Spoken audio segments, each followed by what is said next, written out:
Energy होती है वो ट्रैवल करती है, जो हमारे सूरज से रोशनी आ रही है, प्रकाश आ रहा है, वो फोटोन के रूप में आ रहा है। ये कुछ पैचेज ऑफ एनर्जी है।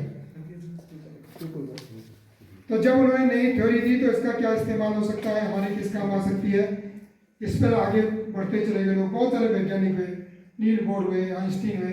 आइंस्टीन ने तो इसको थोड़ी देर के लिए कुछ समय के लिए उन्होंने इसका विरोध ही कर दिया था, और उन्होंने तो कुछ और भी बातें कही थी। उन्होंने कहा था गॉड डजंट प्ले डाइस।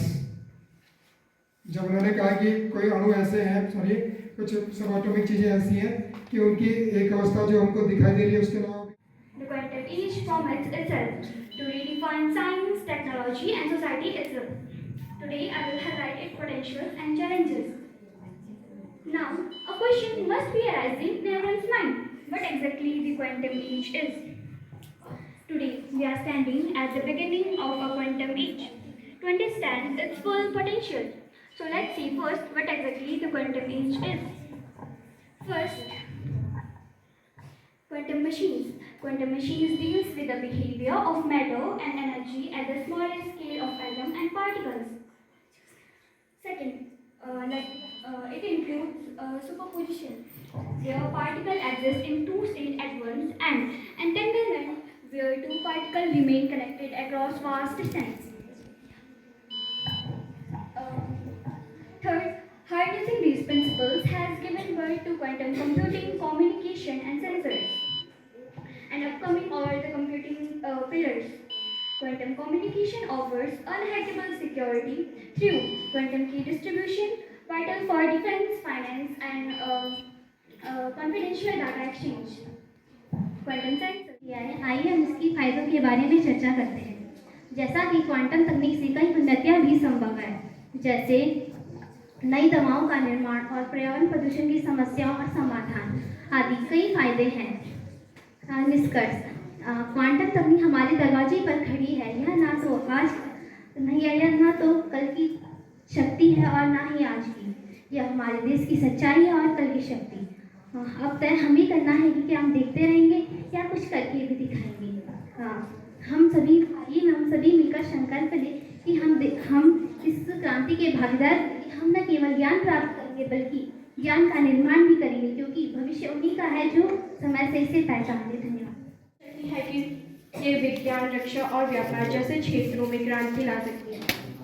संभावनाएं। पहले, क्वांटम कंप्यूटिंग परंपराएं। जो आने वाले समय में मानव सभ्यता की दिशा और दशा दोनों बदलने वाला है। तो भविष्य है क्वांटम युग, संभावनाएं एवं चुनौतियां। साथियों, क्वांटम युग ऐसा दौर है जो भविष्य की दिशा तय करेगा। इसमें अपार संभावनाएं हैं, लेकिन साथ ही गंभीर चुनौतियां भी।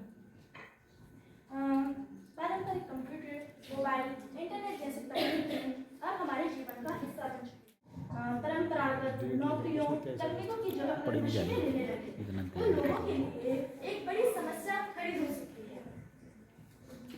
साथियों, क्वांटम युग ऐसा दौर है जो भविष्य की दिशा तय करेगा। इसमें अपार संभावनाएं हैं, लेकिन साथ ही गंभीर चुनौतियां भी।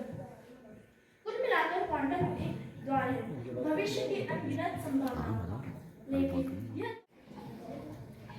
तो कैसा लगेगा? ये कोई फिल्म की कहानी नहीं है, ये है क्वांटम एज यानी क्वांटम युग। हमने बचपन में पढ़ा बीट यानी 0 और 1, लेकिन क्वांटम युग ये कहती है मैं 0 भी हूँ और 1 भी, है ना। हमारे शायद हमारा 1 मिनट उनके पता नहीं कितने सदियों के बराबर हो जाए उस दुनिया में। मैं आऊँगा सारी चीज़ों पे। जो रोशनी आती है, रोशनी से जो हमें ऊर्जा मिलती है वो बंडल की फॉर्म में मिलती है। ये मैंने क्लास 11-12 वालों को तो पढ़ा के बैठा हुआ हूँ, उनको कितनी समझ में आती है नहीं आती वो पता नहीं, लेकिन आपको मैं सिंपल भाषा में बताऊँगा। उसको क्वांटा कहते हैं। क्वांटम शब्द उसी छोटी दुनिया के लिए बना हुआ है। एटॉमिक लेवल पे अगर हम जब बातें करते हैं, बहुत सूक्ष्म लेवल पे चले जाते हैं, उसको क्वांटा कहते हैं। क्वांटम जो होता है वो एक ऐसी लड़ाई लड़ता है, फ्यूचरिस्टिक लड़ाई, मशीनी वॉर है, और वो फ्यूचर में जाके लड़ता है एलियन से, और वो उस फ्यूचर में हर बार मरता है और फिर जन्म लेता है वापस दोबारा। जहां वो अभी वर्तमान में है वो फिर जन्म ले रहा है और फिर फ्यूचर में लड़ने के लिए जा रहा है।